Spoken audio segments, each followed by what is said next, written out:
আমিও ধিক্কার জানাচ্ছি। ক্ষমতা তো মানুষের চিরজীবন থাকে না। দিলীপ বাবু, অর্জুন সিং, শুভেন্দু অধিকারী, এনার ভিতরে একটা কম্পিটিশন চলছে, কে বড় নেতা। বাস্তবে 26-এ খেলা হবে। প্রায় 700 কোটি টাকা বাংলা মানুষ পায়, বাংলাকে বঞ্চনা করা হচ্ছে। নমস্কার, সময় 365-তে প্রত্যেককে স্বাগত। আমি সব্যসাচী এই মুহূর্তে রয়েছি দাঁতন 2 ব্লকে। আমরা ইতিমধ্যে আমাদের মধ্যে পেয়েছি দাঁতন 2 ব্লকের ব্লক তৃণমূল কংগ্রেসের সভাপতি শেখ ইফতেখার আলী, বিভিন্ন গণ আন্দোলনের নেতা।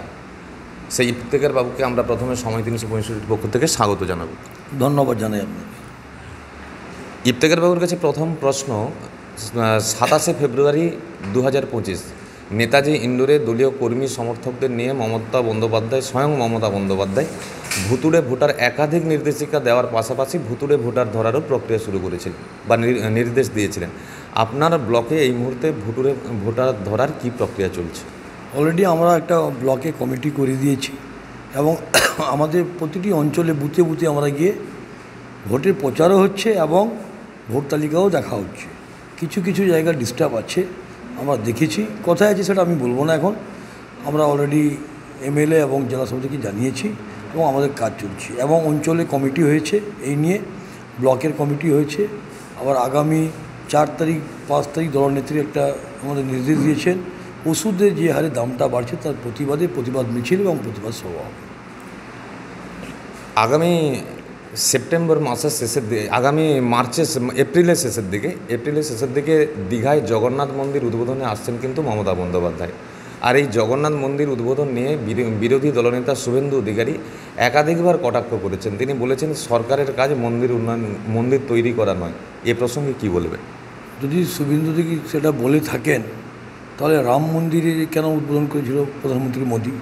ঠিক কি নয়? দেখুন, মন্দির উদ্বোধন করবে, জগন্নাথ মন্দির হবে, এটা খুব ভালো কথা। সব ধর্মীয় কিন্তু চলার আমাদের কাজ। আমি ধন্যবাদ জানাই মমতা বন্দ্যোপাধ্যায়কে। দীঘা এত একটা সুন্দর প্লেস, আজকে পুরো ওয়ার্ল্ড চিনে দীঘাকে।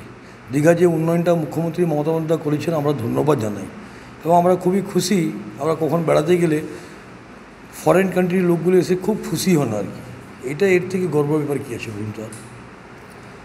গতকাল তীব্র বিরোধিতার পরেও লোকসভায় কিন্তু ওয়াকফ বিল পাস করেছেন বিজেপি সরকার। এ প্রসঙ্গে কি বলবেন? দেখুন, তারা তো কি টার্গেট করেছেন আপনারা বুঝতে পারছেন। আমিও ধিক্কার জানাচ্ছি। কিন্তু আপনি বলুন, ক্ষমতা আছে এখন, ক্ষমতা তো মানুষের চিরজীবন থাকে না। একদিন কিন্তু তারা শাস্তিটা কিন্তু তারা বিজেপি পাবে। 2026-এ বাংলা মানুষ কিন্তু উচিত শিক্ষাটা দিয়ে দেবে। উনি তো একটু এদিক ওদিক করেন, ওর পক্ষে কর্মীদের পক্ষে সমস্যা হয়। অর্জুন সিংকে এভাবেই হিট করেছেন দিলীপ ঘোষ, দলের নেতা। তাদের দলেরই কর্মী অর্জুন ঘোষকে এভাবে বলেছেন, কি বলবেন? দেখুন, দিলীপ বাবু, অর্জুন সিং, শুভেন্দু অধিকারী, এনার ভিতরে একটা কম্পিটিশন চলছে, কে বড় নেতা। দিলীপ বাবু বলছেন আমি বড় নেতা, শুভেন্দু অধিকারী বলছেন আমি সব থেকে বড় নেতা, আর অর্জুন সিং তো জানেন, ও বলছে আমার বাইরে কেউ নয়। দিলীপ ঘোষ 2019-এ লোকসভার প্রার্থী হয়েছিলেন বিজেপির। উনি এই এলাকা মানুষ ভোট দিয়ে ওনাকে জিতেছিলেন। তাহলে একটা মানুষ 2019-এ জয় করলো, বিজেপি খুব দাপট দেখালো, তারপরে হঠাৎ 2024 থেকে এখান থেকে কেন সরিয়ে দিল? আগে এই প্রশ্নটা ওনাদেরকে করুন না। এটা তো আমাদের উত্তর দেওয়ার কোনো দায়িত্ব নয়। আমাদের নেত্রী মমতা বন্দ্যোপাধ্যায়, আমাদের সেনাপতি অভিষেক বন্দ্যোপাধ্যায় যার নির্দেশ আসবে আমরা সেই নির্দেশটি পালন করে যাব। আর একমাত্র একটি স্টেট আছে যে তীব্র প্রতিবাদ করে অন্যায়ের বিরুদ্ধে, সেটা হচ্ছে পশ্চিমবাংলা এবং তার নেত্রী মমতা বন্দ্যোপাধ্যায়, তার নেতা অভিষেক বন্দ্যোপাধ্যায়। আজকে 26,000 শিক্ষকের যে নিয়োগ, হাইকোর্টের যে প্যানেল, সেই প্যানেল কিন্তু বাতিল করলো। এই প্রসঙ্গে কী বলবো? কে বাতিল করেছে? বাতিলটা কে করল? সুপ্রিম কোর্টের উপরে আমি কিছু বলতে পারবো না, সরি। আগামী 26-এর নির্বাচনও কিন্তু খুব সামনে। 27শে ফেব্রুয়ারি নেতাজি ইন্ডোরে যে বক্তব্য রেখেছিলেন মমতা বন্দ্যোপাধ্যায় এবং অভিষেক বন্দ্যোপাধ্যায়, সেখানে তিনি বলেছেন আবারও খেলা হবে 26-এ। আপনার ব্লকে কীভাবে খেলা হবে? বাস্তবে 26-এ খেলা হবে। আজকে বলুন তো, মেডিসিনের দাম যে হারে দামটা বাড়াচ্ছে, সুগার পর্যন্ত পেশেন্টের মেডিসিন দাম বাড়িয়ে দিয়েছে। চাল মানে কোনো জিনিস নেই। 100 দিনে কাজে টাকা কেন বাংলা টাকাটা পাবে না? বাংলা আবাস যোজনা কেন বাংলা টাকাটা পাবে না? প্রায় 700 কোটি টাকা বাংলা মানুষ পায়।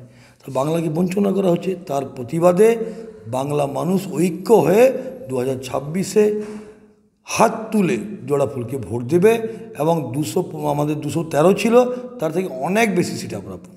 শুধু কি 26-এর নির্বাচনে লক্ষ্মীর ভাণ্ডার, কন্যাশ্রী, ঐক্যশ্রী না নতুন কিছু সংযোজন হবে?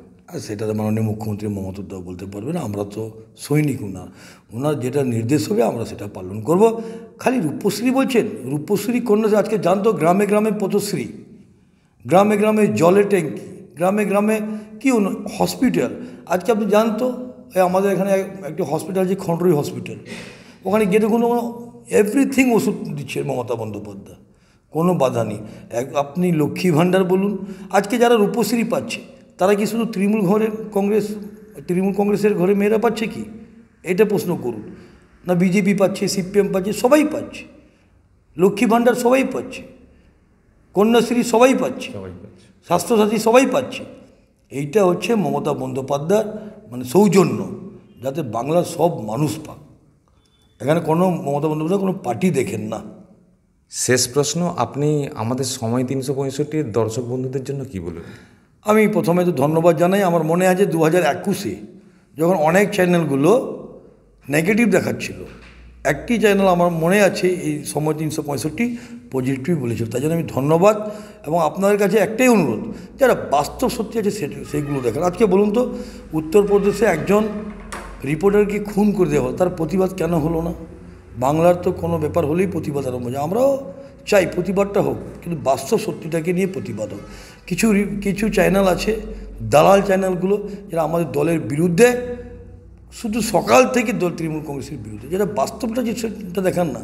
আজ বলুন তো, আজকে অভিষেক বন্দ্যোপাধ্যায় যে নির্দেশগুলো দিয়েছিলেন, অভিষেক বন্দ্যোপাধ্যায় মনে আছে বলেছিলেন যদি টাকা না দেয় তাহলে বাংলা সরকার দেবে। বাংলা দিয়েছে টাকা, 100 দিনে গরিব মানুষের টাকা দিয়েছে, হ্যাঁ কি না বলুন?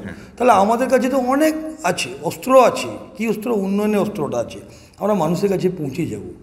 আর আমাদের ব্লক 2019-এ প্রায় 8000 মাইনাস ছিল লোকসভায়, 2024-এ আমরা প্রায় 6000 প্লাসে আছি।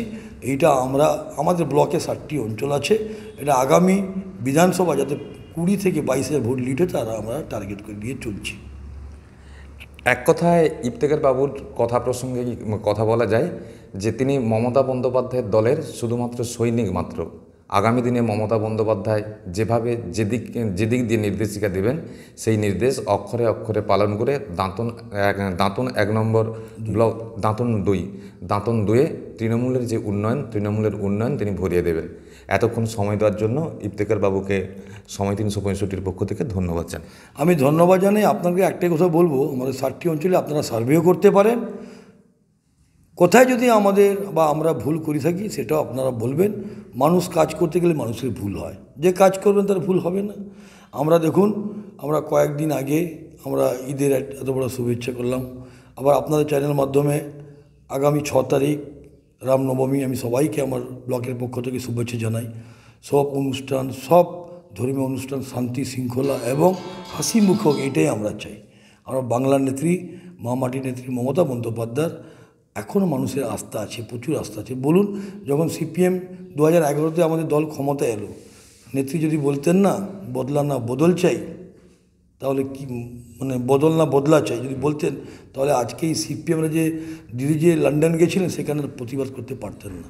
তো আমাদের নেত্রীকে আমি ধন্যবাদ জানাই।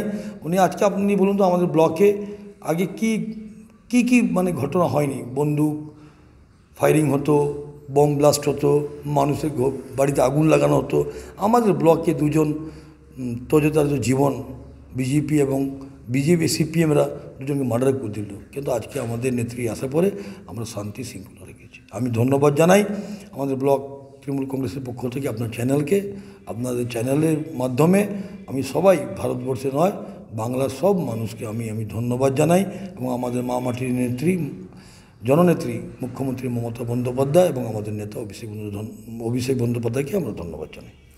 এতক্ষণ আপনারা দেখছিলেন সময় 365, ক্যামেরায় অনুপমের সাথে আমি সব্যসাচী, পশ্চিম মেদিনীপুর।